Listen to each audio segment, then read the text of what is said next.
Good morning, afternoon, or evening, wherever in the world you're joining us from, whatever time it currently is where you are. Welcome to the inaugural Alpha Film Festival, a collaborative venture between Welt der Wunders, MILC Metaverse, and the international reviews platform, The Film Verdict. My name is Ben Nicholson. I'm the Film Verdict's chief short film critic and the artistic director here at Alpha Film Festival, and it gives me great pleasure to welcome you to this panel discussion about interactive storytelling. Before I hand over to my Film Verdict colleague, Daniel Gazinski, who will be moderating tonight's discussion, I just wanted to remind you all about the other parts of the festival that you can still enjoy. Inside the MILC Art Tower, you will find 12 films that comprise our official selection. These are a dozen shorts that cover a breadth of styles, genres, and mediums, and that engage in a variety of different ways with this year's festival theme, The Future. Films are available to watch at your leisure until the festival ends on Tuesday, and we strongly encourage you to participate in voting for your favourites, with the most popular film receiving the Alpha Film Festival's very first Audience Award. The intersection of cinema and gaming is only getting more and more interesting. The boundaries between these two forms are becoming ever more blurred, and so we are delighted to have tonight's discussion about that very intermediate space. Without further ado, I will pass over to Daniel to introduce our guests and to kick off the conversation. Enjoy.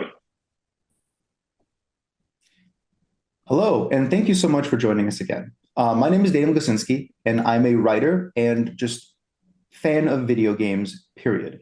And I'm really excited to be here to talk to just a whole host of incredibly talented individuals that are willing to set aside an hour of their time to essentially share their experiences and their thoughts on what I would call new media. And that's going to be our first topic of conversation. What is new media? Why is it relevant to games? And are games the first form of this new media, quote unquote?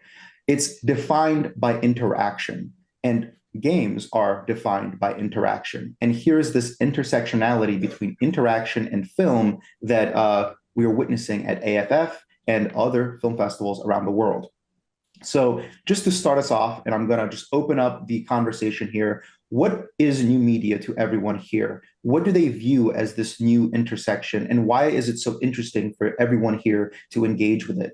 But before I even get into that, I want to quickly shout out every single person here with us. We have Haz Dulul from Hazimation. We have Grace Chadwick and Harry Chadwick at Interflix Media.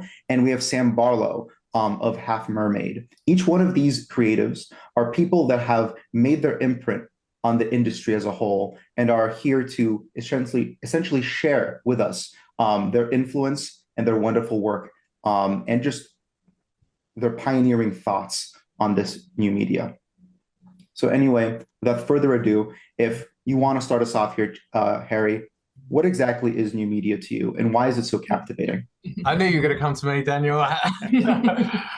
It's so captivating because for me, essentially what we're doing is giving our audiences choice.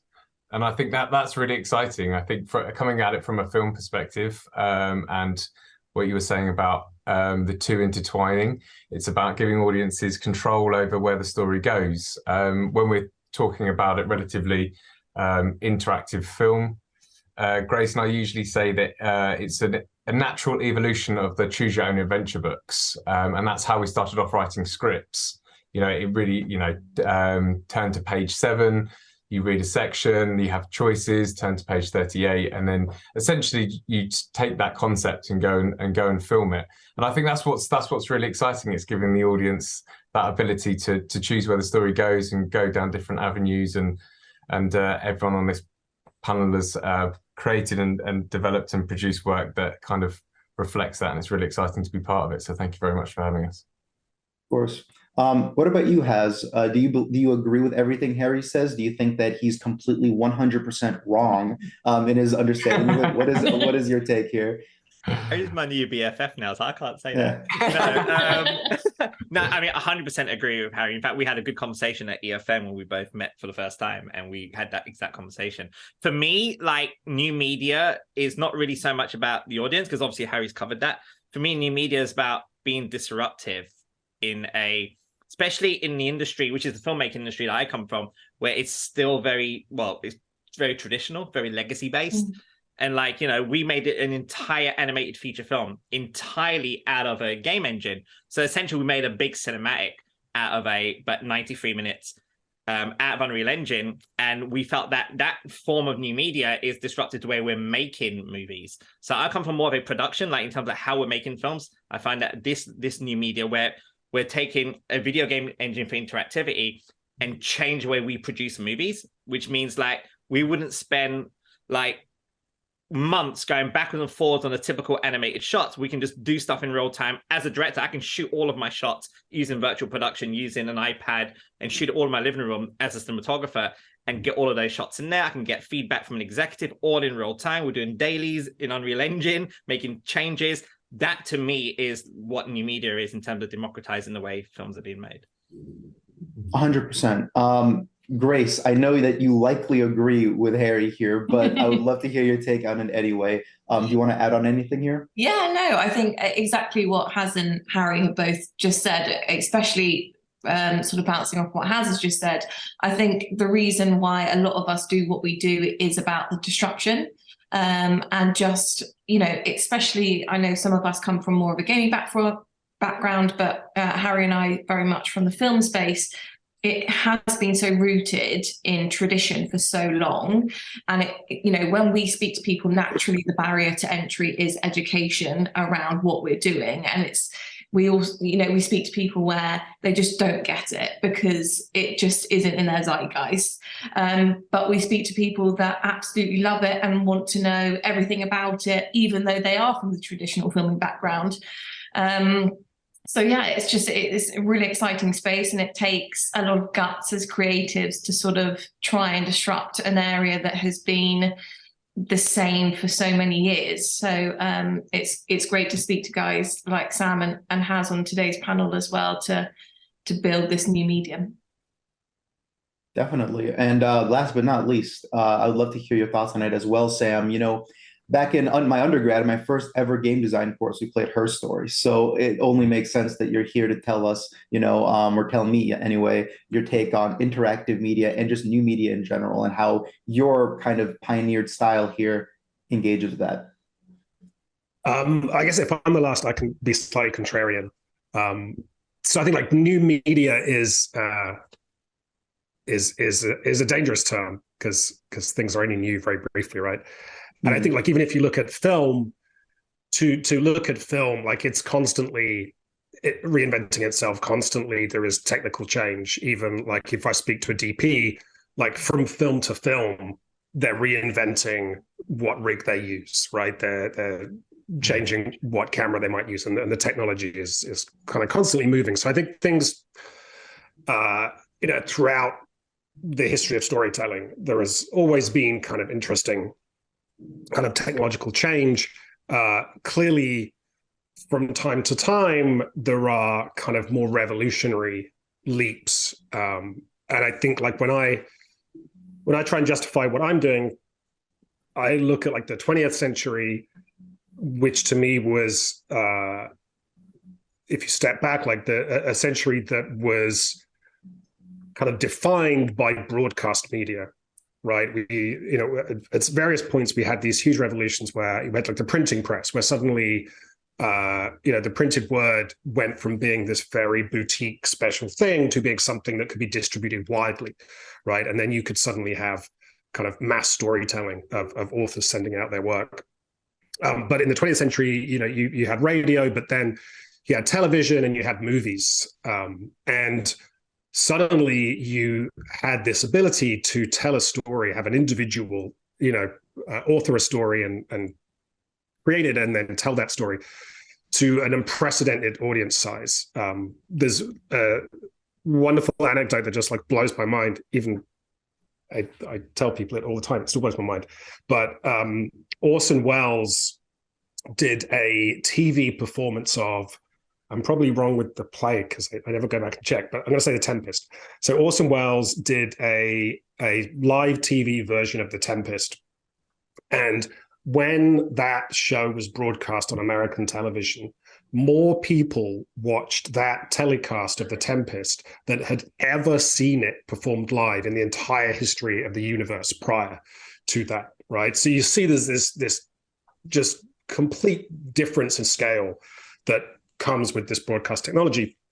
But the thing that I'm mindful of, kind of having grown up with personal computers and kind of, fiddling around with text adventures and all sorts, sort of from the get-go, is you look at all that media and it is static, right? The opportunities of broadcast have these limitations. If I want to broadcast an episode of television live to the world, it has to be the same episode, because that's how broadcast works. If I'm printing a book, we need to write the book, have it typeset, have it printed. Everyone's now reading the same book. And prior to that, it wasn't the case, right? Like way back when we were telling stories through oral tradition, stories were passed from person to person. They would change in the telling.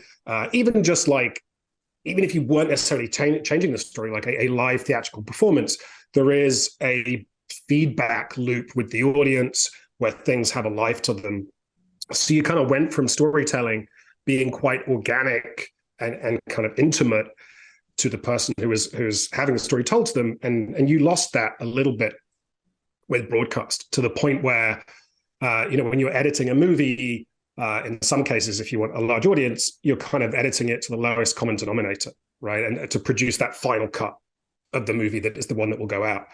And so for me, if there is a big change or a big revolution that we are now capable of, and I think we're literally capable of it now, it is combining the wonder of broadcast, of being able to reach millions of people, with the idea of storytelling being more intimate, being more personal, being something where everyone that has the story told to them is having a different experience, is bringing something of themselves into it. So that's kind of where I've been noodling around, and certainly from a kind of games perspective, which is where I started. A lot of the assumptions around storytelling and games and interactivity is that it is kind of about role playing, and it is about empowering me to be the author, or for the kind of dream of the holodeck where I just step out and the story just happens and I'm completely in control. To me, that's been slightly less interesting to me, versus as an author, how do I create a more intimate relationship between me and the audience? How can I create something where I bring the audience closer to the creative process, and kind of make it feel more intimate again? So that's my take. I think I spoke too long there. So that's a really interesting point here. Like, would you then say that this? I guess the reason I call it new media is because it encompasses just so much modern tech that otherwise likely wasn't necessarily available beforehand. But you're right. New media can only be new for so long. Would you agree then to call it like interactive media? But even that may not fully encompass what it is either. There's a really good talk that Brian Moriarty, who was one of the pioneers at IVCOM, gave a few years back in New York, where he gave people this little potted history of interactive movies. And it went all the way back, right, to, oh crap, my brain is failing me now. The fantastic showman producer who did a lot of these kind of gimmicky horror movies. He would put buzzers under chairs so that when someone was attacked by a giant centipede on screen, your chair would buzz and he would freak out. But he did this one movie where at the end of the movie, the audience had to hold up and vote as to whether the character should be punished or forgiven. And that, Taught American was a big hit. The trick to that was he just assumed that everyone would want to punish the guy. So it was, in fact, just a completely static movie, just with 5 minutes where the audience were voting. And I think it was proved right. But and there was a German experiment called Kinomat, I think. But it's always surprising. And once, when I made Her Story and started attending arts festivals and things and seeing how much was going on in the kind of interactive space, and I'd always been obsessed with kind of installation art and video art things. Anyway, there's always more out there than you realize, right? So I think there's always been this tradition and this desire to make things that are kind of interactive and mechanical. I think obviously the the fidelity and the tools we have now is obviously much greater. It almost seems like the tech is what is that bridge that really is starting to connect people. As you say, your goal here is to connect audience to material, and actually the individual experience is really important. And that's what I actually want to bridge this conversation into, is that to me, the two things that stand out in this interactive entertainment, this new form, if you will, this postmodern entertainment, is activism and individuality. These two things are almost intrinsic to every single one of these kinds of new creations that I engage with. These terms feel opposing sometimes, but in this art form, they seem to be interlinked. You promote action and unique experience. I know even for Interflix Media, one of the things that you guys mentioned on your website is a unique experience as like a core feature.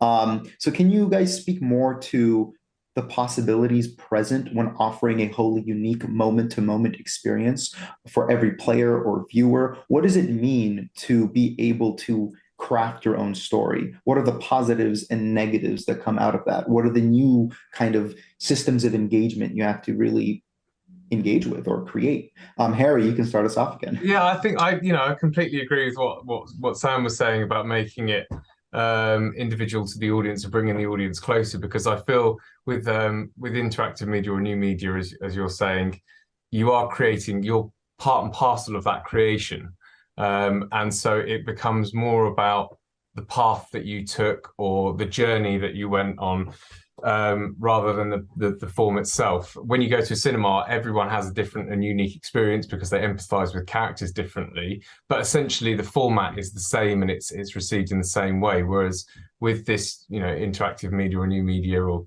gaming, you create the world itself as it plays out, and you're able to then take different experiences depending upon the path that you went down, and therefore it becomes more individual to you as a consumer and as an audience member. You feel like you've become part of that creation, and hopefully it allows you to, empathize with those characters on another level, having agency over them, and allows you to sort of get involved with the story on a deeper level. Perhaps, that's why we're here, and that's why we're trying the format in these different ways.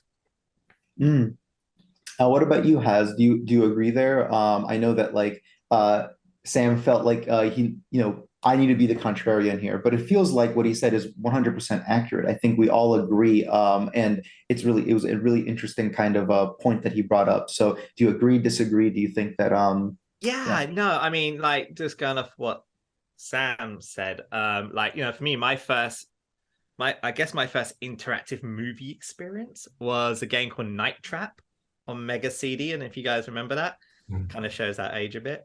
But I remember seeing that, and that was just basic. That was super basic, but I was just blown away by the fact that that I could watch live action in a computer game. Then there's this console called Philips CDI that came out. It had more of those kind of live action-y stuff, and there was tons of CD-ROMs involved. But then for me, I started my career in video games because I wanted to make movies, and I didn't go to film school. So I did what you call FMV, full motion videos, or they're cinematic sequences, right? Not game footage. And then from there, I ended up going into film. And now I feel like my career has gone full circle because now I'm making video games, or I'm using video game technology to tell movies. And for me, in order to get the story to a wider audience, obviously you have the 93-minute movie, but we end up making a video game simultaneously while making the movie. And the reason we did that wasn't because hey, we're in Unreal Engine, why not? It was mainly because me and the screenwriter, Stavros Pambalis, who wrote the script for Rift, there were so many pages that just went on the cutting floor because there's so much you can fit in 93 minutes of cinema, right? And we're like, well, this is a movie about multiverses. There are so many what if questions. What if the character didn't go through that door? What if this character did live? I'm trying to do this without spoiling anything in the movie, by the way. But what if we, and we're like, well, we have all the game assets. We're in a game engine. Why don't we just spend time hiring a bunch of good game developers, good combat designers, and I can game direct it. And we end up doing the game, and we're doing stuff in the game that we would not have been possible to do in the movie. We're doing storylines. Obviously, it's branch narrative, right? But we end up doing so much in the story in the game, which I personally feel like the game has a better narrative than the movie, because the movie's linear, right? It's only so much you can do. And that kind of opened the minds, because now I'm thinking like there's other directors that I speak to and other filmmakers that I speak to that are looking to use Unreal Engine, whether it's a full animated film or whether it's a hybrid. And they're like, well, yeah, we could tell our stories in video games now in a way that could extend the life shelf of a linear story. So that's kind of the route I've taken. Instead of like saying, I'm going to make a video game with this narrative, I've kind of made a movie, but I want to extend the life shelf and extend the story and get the audience to experience the story in a different way you can of a movie or as an accompany.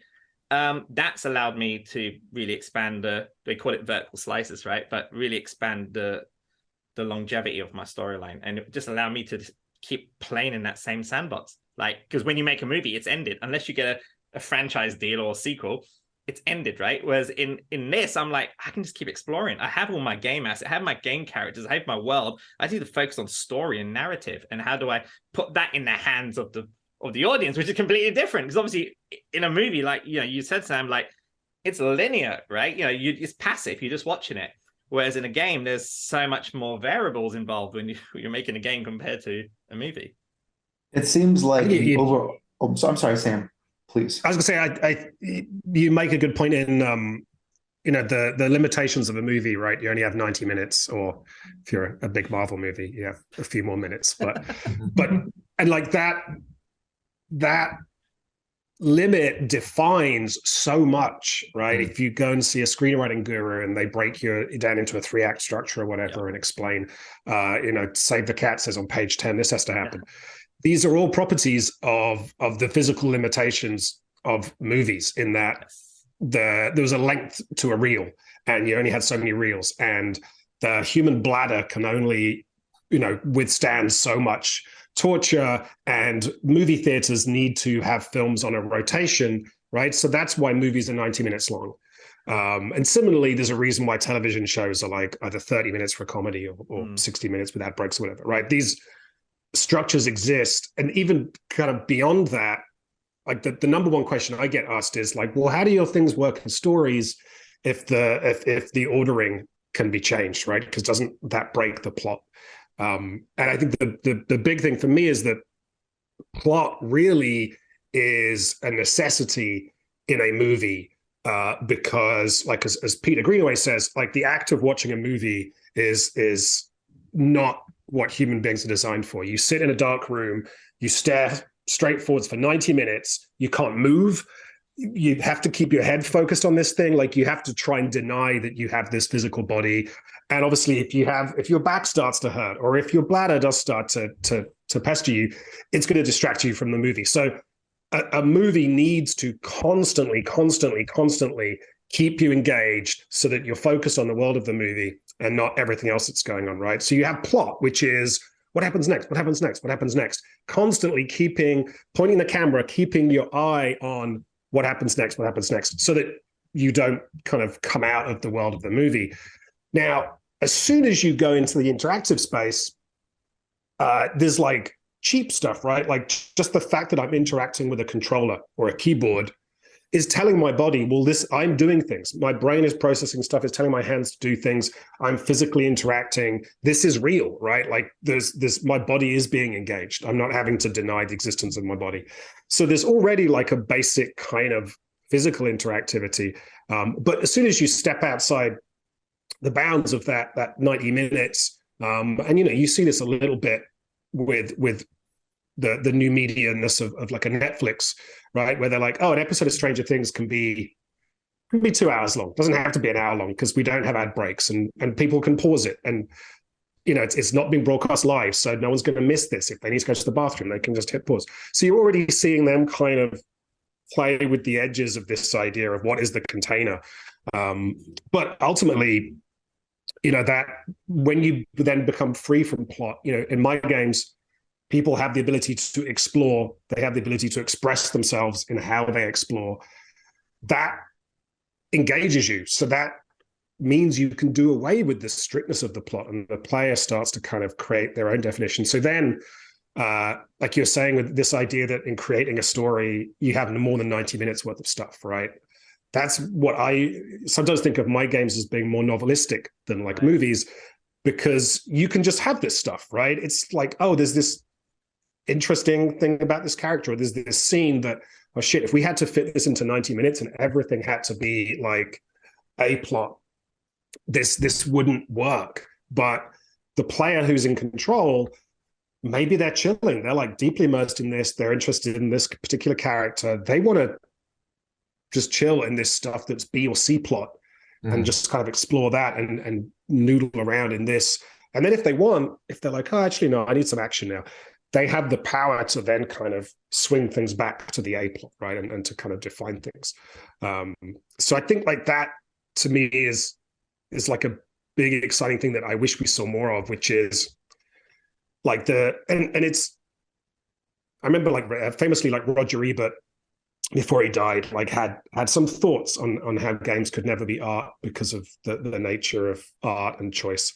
But the thing that always I never understood with that is that, you know, Roger Ebert knew a lot about movies, and the idea that a movie is a specific authored piece falls apart if you just rewind to the second before the movie's released, right? Because right up till a movie is released, it's being edited and changed. You write a script, you go to shoot it. In rehearsal, you change lines. Oh, crap, we have to cast this different actor. Now, oh, my idea of the character has changed. You get in, oh, we lost this location for the day. Could you quickly rewrite this scene to make sense if we shoot it in a diner instead? And then once you finish shooting it, as you know, every filmmaker that I speak to will say to me, like, you don't really start writing a movie until you get into the editing suite. Because then in how you edit it and compose it, you're changing the story.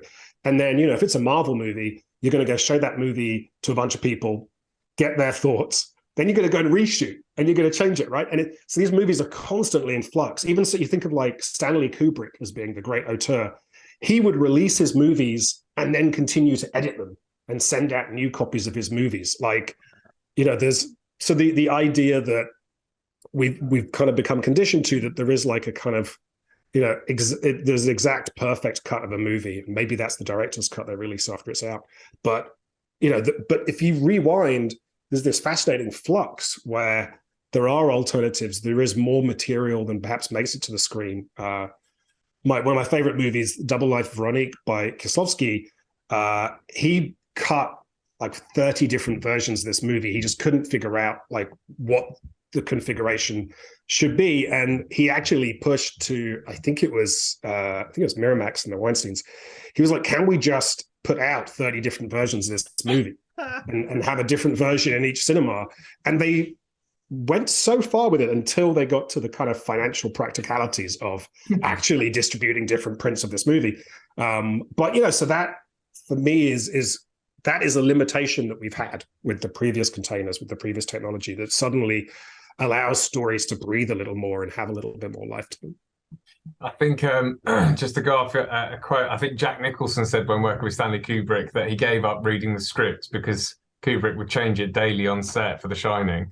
I think where Sam and Haz are creating products, we fall in a slightly different camp in the sense that Grace and I are still developing. We're still kind of tied to that pacing and that structure that we need to adhere to, because with the interactive film, we do only have a certain sort of runtime that we want to hit. So then it's about how we tackle that concept where if the audience do go left and they do follow a side character, how does that have a satisfying conclusion in terms of multiple different endings? And I think that's kind of an interesting way, Sam, that you've tackled interactive content, allowing it to breathe, and Her Story and Immortality, you can take it at your own pace. And we had but we're able to slightly work with that. It doesn't quite work with pacing, but our dear DP Ravenna Tran came up with the concept of having the main character just being able to sit.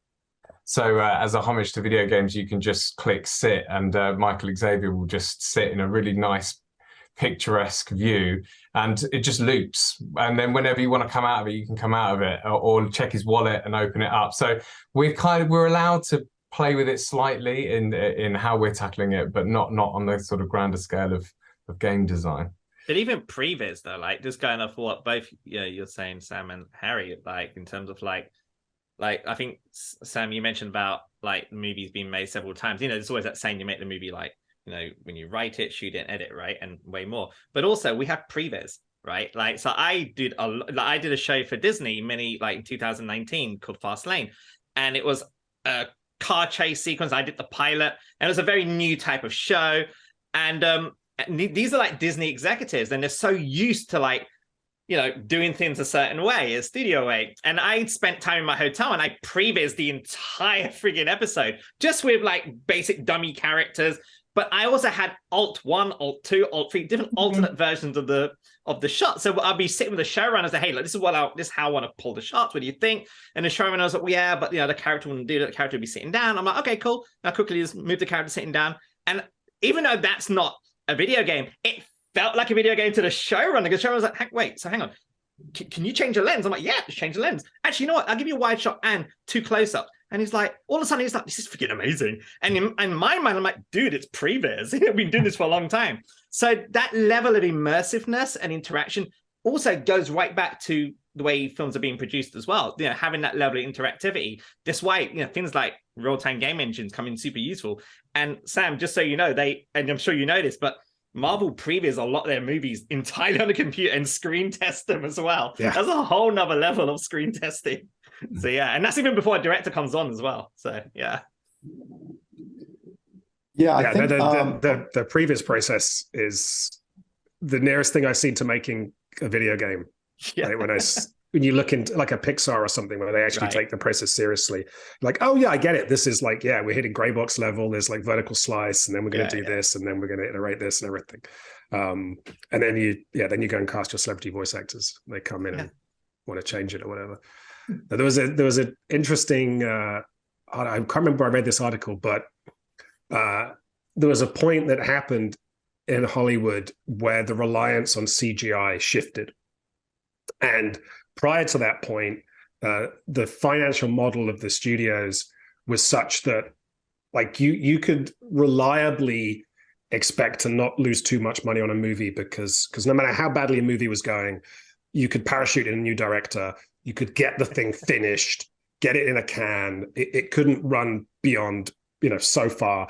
And then you would have a movie which you could still put on airplanes and, you know, put out on video or whatever.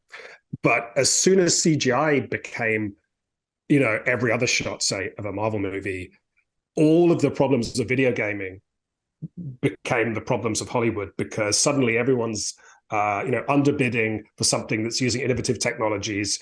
And you get to the point where they're having to like hire 10 VFX houses to get the work done, because otherwise they're going to miss their deadline. And then they have to delay it.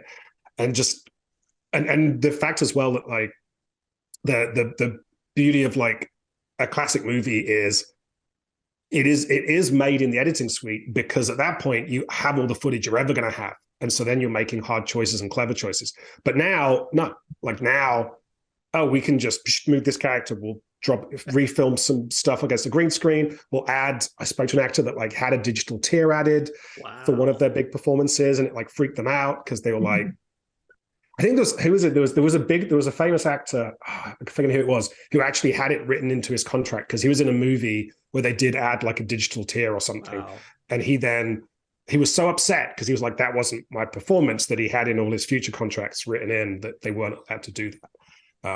But you suddenly instantly had this issue where now in Hollywood, a movie was never finished because you could always tweak it. You could always make something better. You could always change a shot. You could always, and obviously then all the decision makers and everyone pile in, and suddenly movies can now, you know, stretch and cost, you know, 3-4 times what they could.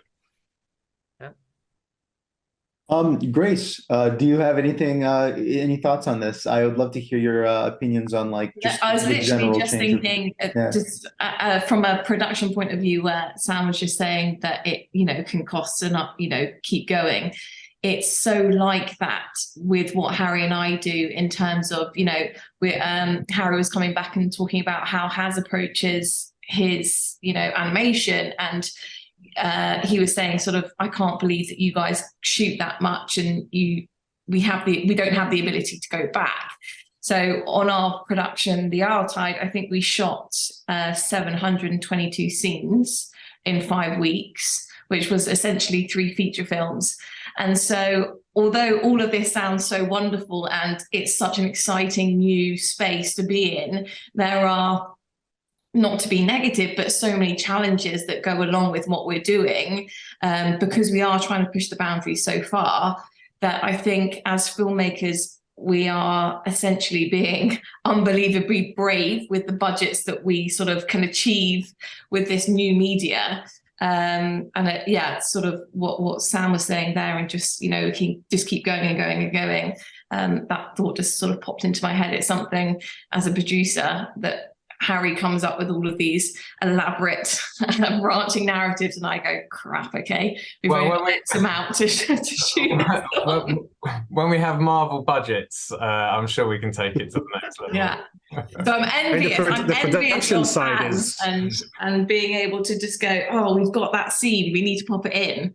I'm sure there are many challenges that come with how Has does it, but you got to draw the line. You have to draw the line. I mean, that's the thing. Yeah. Like, yeah, it's great to be able to like go in and move shots around and change stuff. But at the end of the day, you know, for me, it's always that delivery date. You know, that's why I love the idea. That's why I go to EFM and meet like distributors and stuff and try get a delivery date, or whether it's a streaming release date or even a financing cutoff point. And then you kind of work your way backwards. You're like, okay, what is the amount of stuff I can do using the technique that I'm doing to get as much as possible? But you do have to draw the line, because also you just keep going forever. That's for sure. Yeah. I mean, the production side is terrifying, because in normal movies, there are definitely two schools of thought, right? One is you're a Stanley Kubrick, although, you know, he obviously planned a lot, but you can still show up, rewrite the script on the day, right? Like, you know, Goddard would show up for Breathless with a napkin and he would write out the day's script and hand it to people, and then they'd figure it out. With any real kind of interactivity, the structure becomes so important that you do have to outline and you do have to have everything planned, right? You can't. And then the thing that always upsets my producers is, and again, working at like an indie budget level, they are used to having a script, having a plan, and then if something goes wrong, you improvise, right? And so it might be like, sorry, Sam, we're going to have to cut this scene. Could you add something to this other bit, or could you do this? And they're just used to like a certain level of, we're just going to lose a certain amount of stuff and we'll just deal with it. But the games I'm making, I'm like, we literally cannot lose a single scene. Like we have play tested and balanced everything here. And so if we lose this scene, things go askew. And if we lose a second scene, then and now suddenly it's not working as well as a game. And obviously with like branching narratives, where you are trying to achieve that balance and you need a certain frequency of choice and amount of choices, and all of that is pre-planned. If you show up and suddenly you have to start stripping stuff, then it fundamentally breaks, right? So it's absolutely. There is like a weird back and forth. Like there was a point in like working in video games where, so like I worked on the Silent Hill series, and when I was involved, it was at the point where it kind of stopped making financial sense, because the series was known for having essentially cutting edge CGI characters, the most photorealistic expressive faces.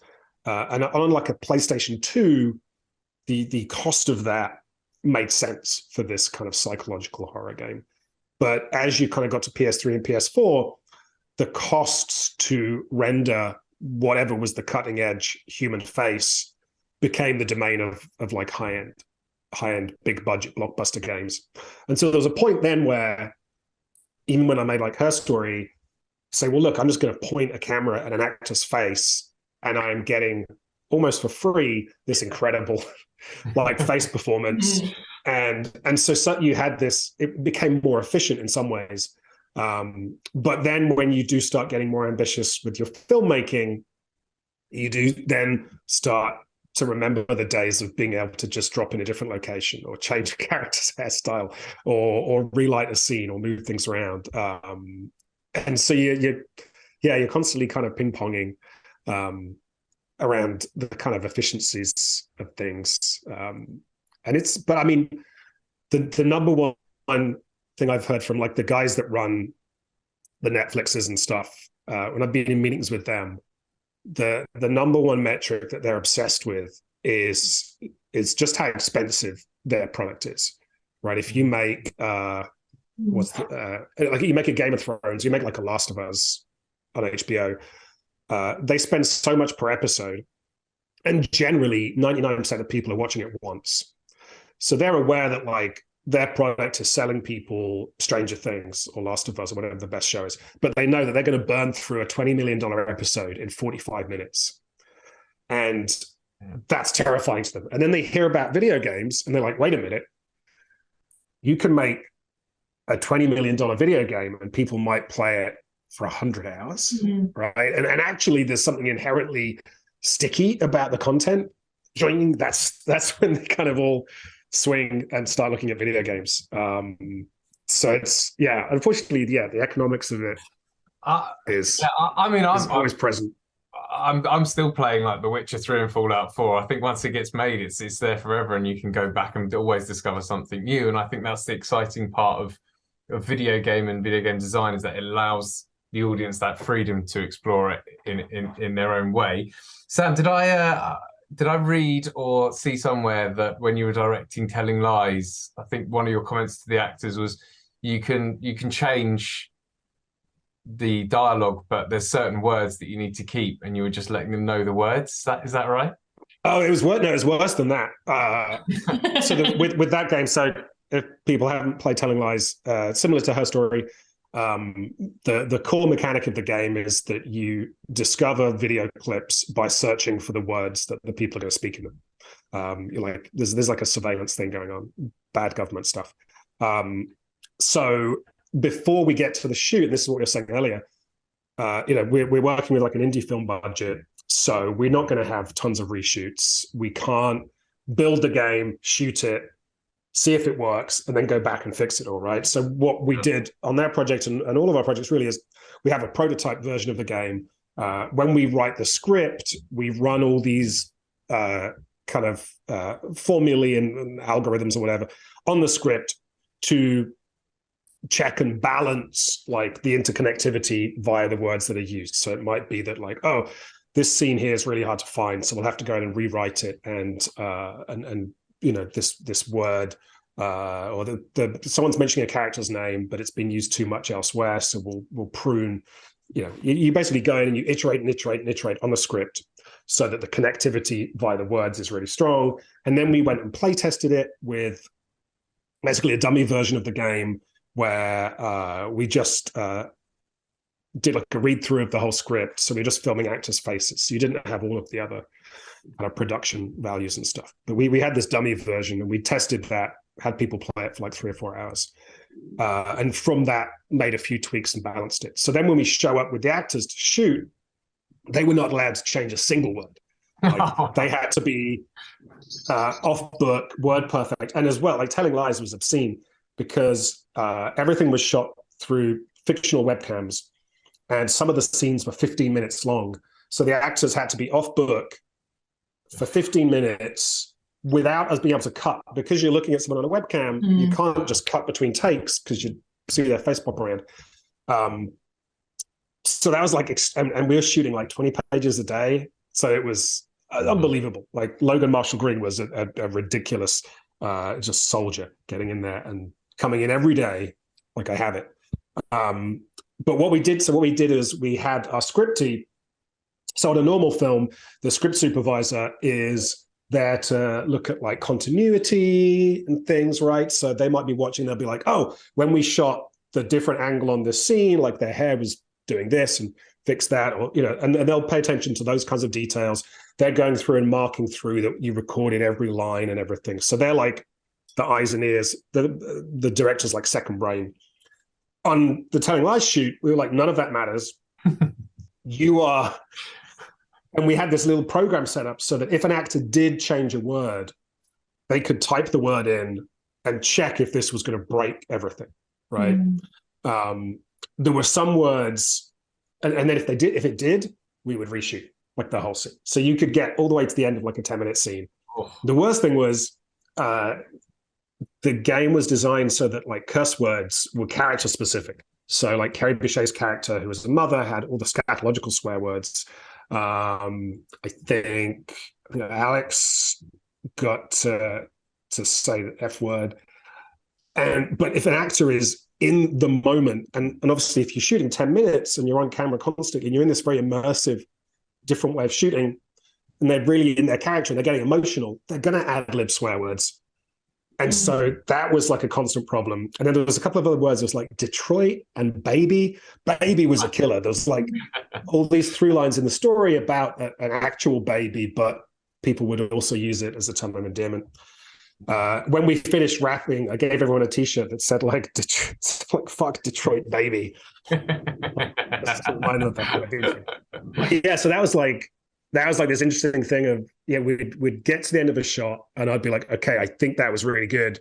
I'd look over to the scripty and I would run over and they would have like, these are the 3 words that were not in the script, but it's okay because they can say them and it's okay they said this and actually we can squeeze. And a couple of times where what they said did like affects the game balance, but we would quickly kind of look and see like, oh, it broke this bit, but we could, if we tweak the thing we haven't shot yet, maybe we can like scramble together. But yeah, that was fun for all the actors. Well, I think it's wonderful because one of my questions was actually going to be some of the problems that come with this new form, or this, I guess, transgressive form. But I don't have to ask that anymore. It seems like that's a great, it's a wonderful. Too many. I think that if I were to summarize maybe some of the core elements that we've been talking about, it's that the new technology present isn't necessarily the determining factor, but rather just a facilitating factor for this kind of transgressive form of entertainment. Because something I've been hearing from all of you is the fact that it is a conscious kind of straying away from the archetypal norms often found, the restrictions. You're trying to forego as many as you can and tell your own story as a result of that. Your story, if you will, not her story. And I think that the really interesting element here is that it's so unbelievably kind of wide in scope. It's postmodern, it stems, as Sam mentioned, from literature, all the way back to, I don't know, Milorad Pavic and Nabokov, of interacting with the text in unique forms, to what we have today with video games and interactive film and things like that. So I think it's really fascinating to hear that. We were talking moments ago about new tech and how it facilitates new forms of, for example, prevising, right? Unreal 5 is being used on sets on Disney Plus, right? On The Mandalorian, they're just changing the set based on what they made in their little, what is it called? The volume. The volume, yes. Yeah. They're changing completely, just, move that barrel, move that box. It's wonderful. So with that in mind, can we talk about, for a moment, AI? You mentioned changes to people's faces, but now we have AI where we can completely recreate people, their voices, their mannerisms, everything.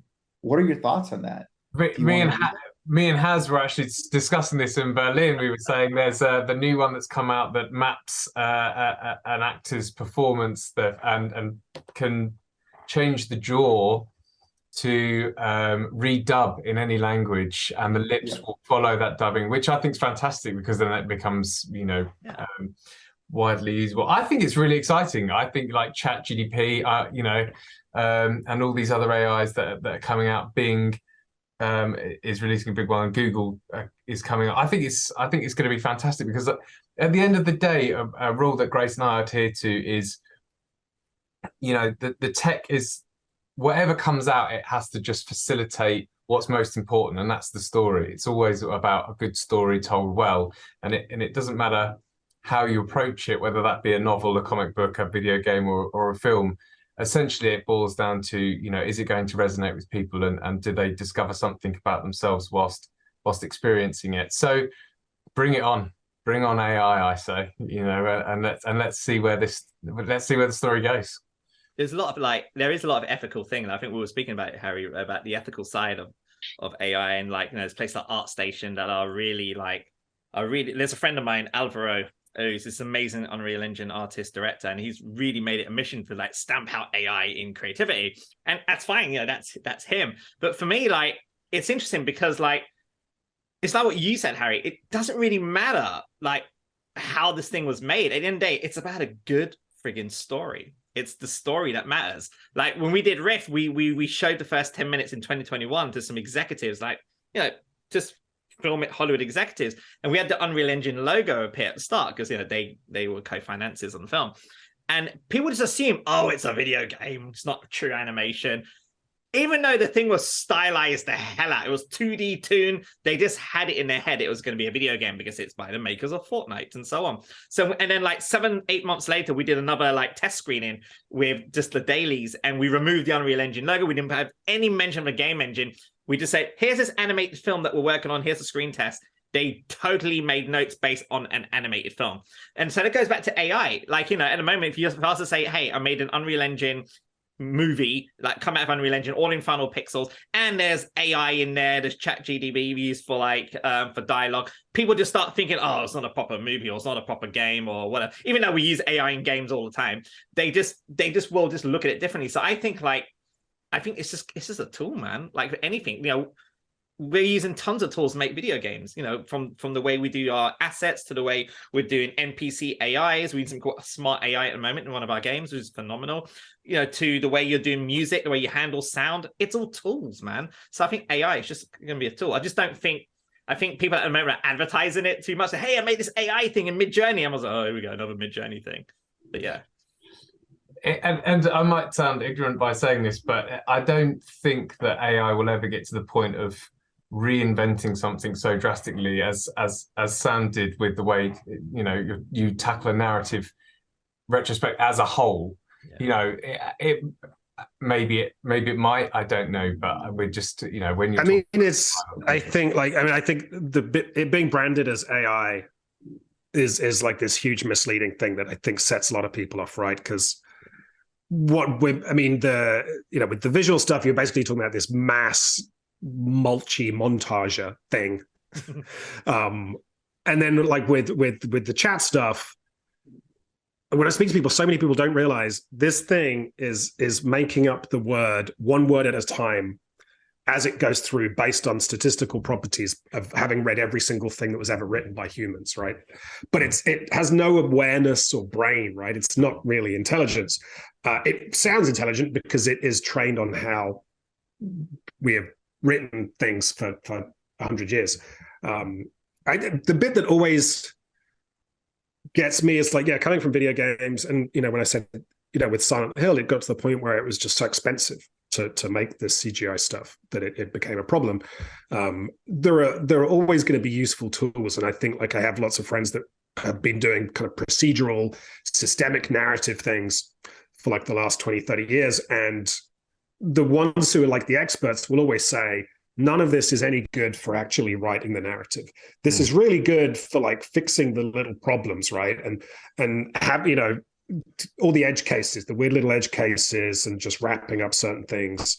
And so I can imagine all sorts of, you know, tools for the AI when it comes to, you know, just the sheer volume of like boring stuff that you have to do in CGI, right? Of like, oh, we need to blend these textures, we need to create this material, we need to, we already, you know, if you anyone that's making a game that's set in the outdoors is already using like procedural tools to lay down foliage and trees and grass, right?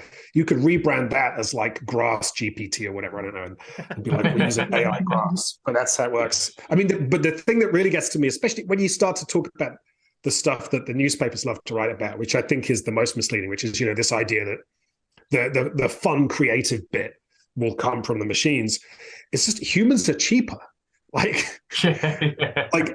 there are so many amazing writers out there who are, you know, living paycheck to paycheck, who will write for free for like, there's not a dearth of writers out there to write this stuff. And I think like this, when you play with ChatGPT and you're like, write me a screenplay, write me page one of a screenplay in which Scrooge McDuck, you know, meets Sharon Stone or whatever.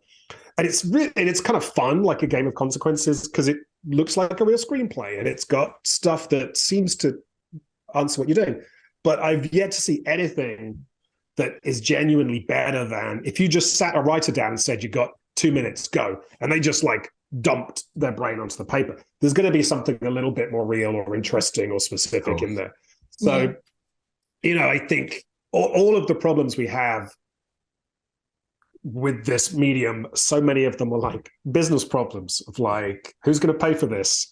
What is the business model of Netflix in 10 years? You know, what is the difference between a movie business model and a games business model? You know, those are all problems. You know, there are problems of technology.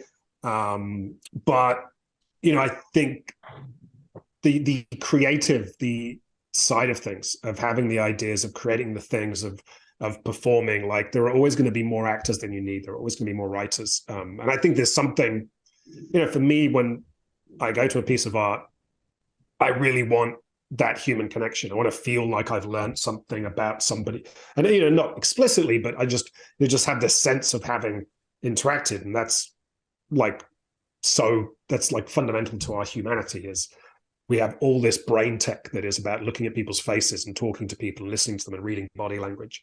Then you know, I think that you know is ultimately the thing. Like I watched a movie the other night on a plane. It was like a Liam Neeson movie. Apologies if anyone watching worked on this movie. And it was like, I don't know, the 10th or 20th Liam Neeson is like a badass whose family get kidnapped movie. And I watched it, and it was so formulaic. And like there wasn't a line of dialogue in the whole thing that had anything. Like it was just, every twist was obvious. Every moment, every beat, every scene, everything was so formulaic. It could have been written by an AI. Like, you know, so I think that, to me, that like it just isn't a place we need to go. It's like, let people write the interesting things, you know, solve the issue where someone needs that Liam Neeson movie so badly that they're just, you know, someone's writing it in a day, even and then having to spend 2 weeks shooting the car chases. Like, you know, there are all these other things we can solve for before we have to worry about like the AI writing the next Shakespeare or something. It's the human gut instinct though, right? I mean, that's the thing that I don't think AI will ever take over. Like I've read tons and tons of scripts, right? I get scripts sent to me all the time from my agents and stuff. And the ones that really grab my attention are not the ones that are written in such detail. I've seen scripts that are really short, but there's a voice behind it. And you know, when you read it from page one, and even the way the dialogue's written, even the way the descriptions are written, you can tell that description is written by that artist. There's a voice to it. And I don't think, you know, when I read a lot of the AI stuff, there isn't so much a voice to it. Like I read a lot of comedy action scripts. I love comedy action scripts. And you can tell like the person writing it is funny. And then you meet the writer, you have a Zoom call with them and say, hey, love your script. We should talk about developing this further. They are extremely funny themselves. So, and I don't think an AI could ever replicate that. So yeah, I mean, like what you're saying, Sam, I think like, yeah, you're absolutely right. You know, like there are tons of writers out there and there's something that makes them stand out than a machine. Now, Harry, whether we'll get to that point, I don't know, it's when Skynet takes over, who knows? But like, I think art is something that is based on human instinct. It's that feeling. You know, whenever I go look at a painting at the Tate, I get emotionally moved because of there's something that painter's doing in that piece of work that's just resonating with me. And I think that's something that AI just not right now can do. I think that's the same with all the tools that we're using. As Faz was saying, they are just tools at the end of the day that we're utilizing to boost our creativity. But at the end, you know, the creativity will always come from the writer, the director, the people behind those stories. And, you know, we're just enhancing those stories by the tools that we're using. And people are saying that AI, you know, script writers are going to be redundant. But going off Sam's point, they never will be, because AI will never understand how to empathize with characters, how to really tap into human emotion like scriptwriters do. So, you know, to your point, Daniel, I think it will be utilized, but it will never overtake the human creative rite of passage. Yeah. Well, I love everyone's answer here, and I don't want to cut a great conversation short, but we are running out of time, and I want to get one last thing from you guys before I let you guys go on your merry way. But it seems as though that, as Sam pointed out, you know, there are formulaic elements to media, to all art, and then there's elements that aren't, that rebel against it. And from what I understand from this point now, 7 years of film school, is that every great artistic movement was founded on transgression and rebelling against a prior format. You know, modernism against romanticism. You know, the French New Wave against 1940s Hollywood. You know, this is like a huge kind of transgressive movement, and each one of you is a pioneer in that in their own way. So before we wrap up, I would love to ask each one of you in order in spirit of the film festival, of any film festival, any art festival in general, is to turn people on to great art that might not be heard of. So I would love to hear each one of you guys, what is something that you want everyone here and everyone listening to check out on their own time, whether it be a film, game, or whatever, maybe a book. And then what have you been working on recently that you want to shout out as well? Harry, do you want to start us off? Yeah, absolutely. I mean, it's a catch-22. You consume so much content to get inspiration and think, but at the same time, you're so busy editing or writing or working that you don't have enough time to see anything. I'll come back to the inspiration bit in a sec, or do you know what? I'm going to say anything that's an FMV at the moment. I think go onto Steam, PlayStation, Xbox, Nintendo. Just have a look, because it's a new, different format. People see it's the same thing with games as well. People see games in a certain type, and what we're trying to do brings a new light to bridge the two fields together. So if you haven't checked out anything that's interactive, pick it up. We worked in VR for 4 years, and that's a different one as well. Try a headset, try something new. You might really like it. As far as what we've been working on, we, as I said, we're in VR. We created 4 interactive sort of VR feature films, but we've come out of that and onto the more sort of hopefully more mass market. And we've got our first feature film, The Isletide Hotel, releasing this summer on all major gaming platforms. And it's about an absent father who must rescue his teenage daughter from an eclectic cult before their final night at the Isletide Hotel. Think Wes Anderson meets video games, if I could be so bold as to even suggest that. But it's a film about fatherhood, parenthood, and that change in a person's identity. So that's what we've been busy doing. So that is the Isletide Hotel, releasing this summer. Everyone check it out.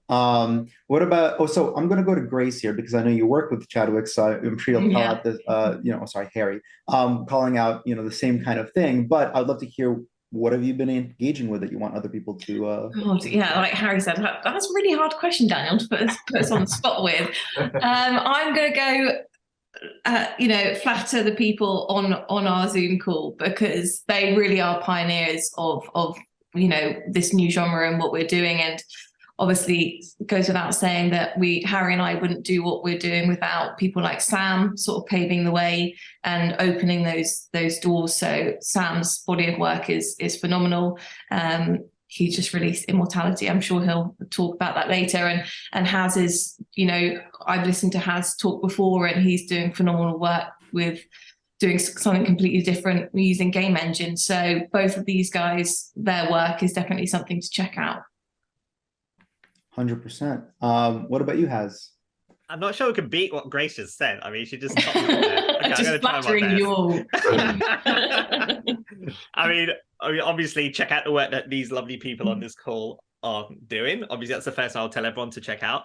For me, I've been reading this book by this amazing music producer called Rick Rubin, and the book is called Creativity.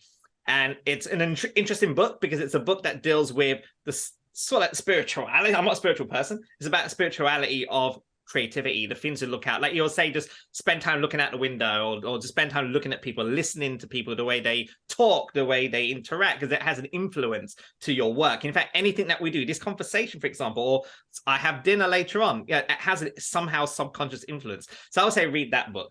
What I'm currently working on now is obviously getting Rift released. So tons of meetings of distributors and sales companies and streamers and so on.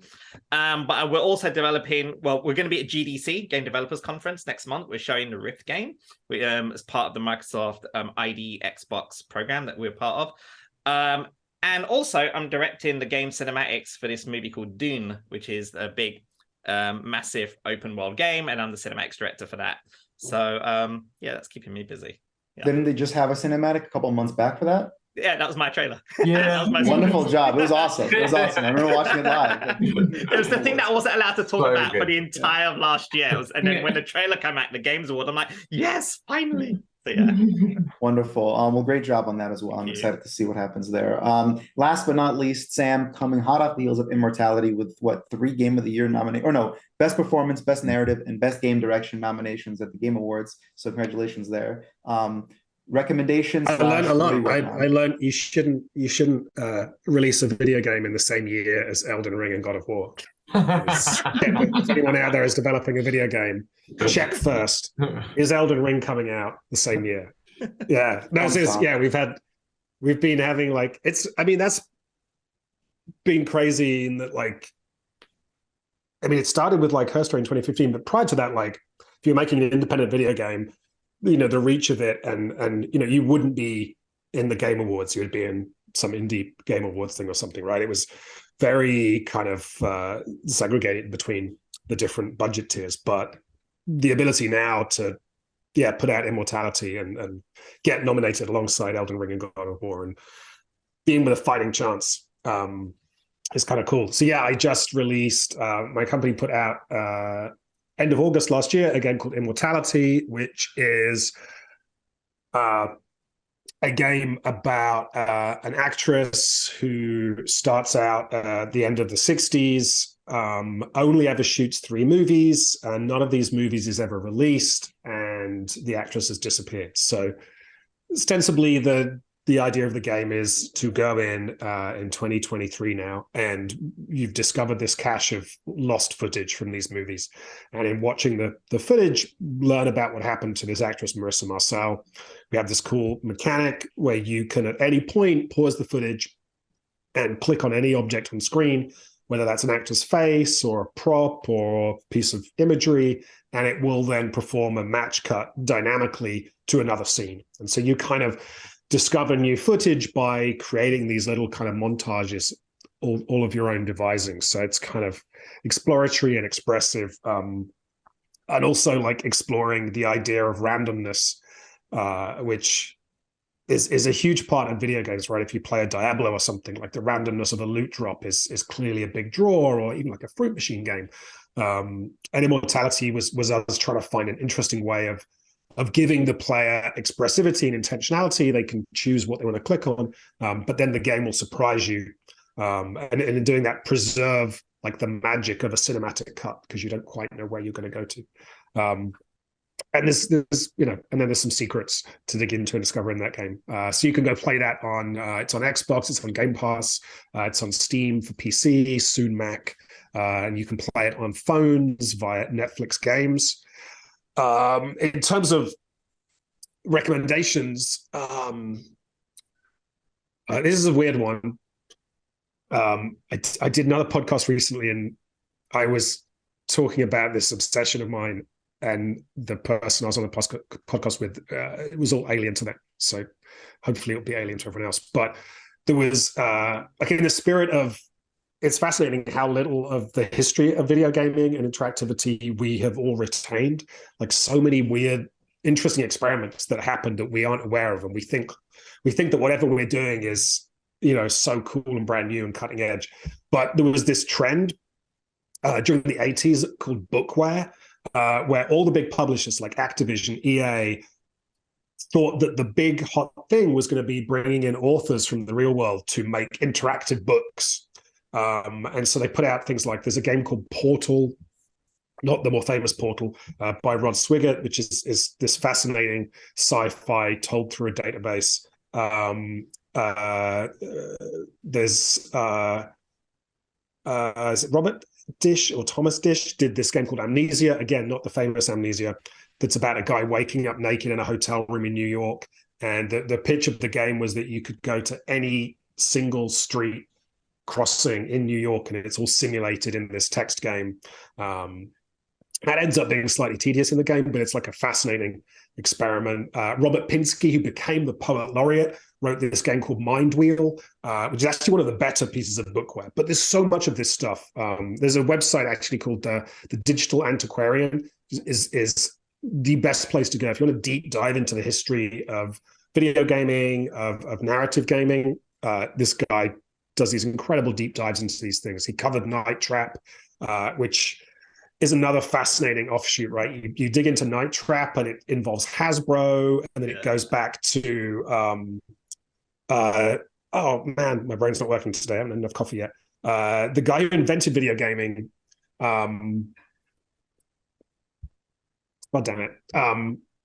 Yeah, like this. You think Night Trap was just this weird thing on the Sega CD, but you realize like how long it had been in development. It started out on video cassettes.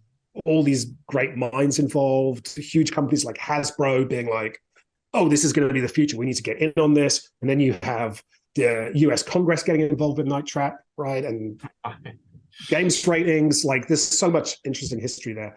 So yeah, if people are interested in exploring this space, are themselves trying to innovate, like it's always extremely, it's 50% humbling and 50% inspiring to go back and be like, oh shit, like in 1981, these really cool people, not to extend this, I'll get one more anecdote, but the most useless and pathetic and humbled I ever felt was I was lucky enough when we showed something at Tribeca to have dinner with Robert De Niro and some other people, but Robert De Niro is the most famous. And at some point, they were like going around the table and they introduced what I did. And because in person, Robert De Niro reminded me very much of like a grandfather. He's like smaller than you'd think, right? And he's getting older. So I proceeded to mansplain for 5 minutes the concept of interactive movies, games, FMV, everything, right? He patiently sat there and listened. And when I finished speaking, he was like, yeah, I made one of those in the 90s. And like Robert De Niro made this actually like not terrible, like interactive CD-ROM adventure game in the 90s. I was like, damn it, telling Grandpa how suck excellent. But yeah, it's super interesting to be like, oh shit, people have done these things. And even though, you know, the technology they had in 1983 or whatever was you know, much more limited than it was today, the ideas were still there and people were trying these things, and it's interesting to see what did or didn't work. You know, so that's definitely a fun thing to go dive into. Well, thank you so much. I want to say again, thank you everyone here for joining us today. And again, the less talking I do, the better the panel goes. So like, I'm really happy that everyone here was so engaged and so willing to give these like wonderful answers to these kind of open-ended questions. Again, thank you everyone for joining. Thank you for sitting here with us, and I hope you guys enjoy the rest of AFF and enjoy the rest of, you know, the year, and good luck on all of your future endeavors. Okay, everyone, keep us updated. Thank you very much, Daniel. Thank you. Thank you. Daniel. Bye. Thanks so much.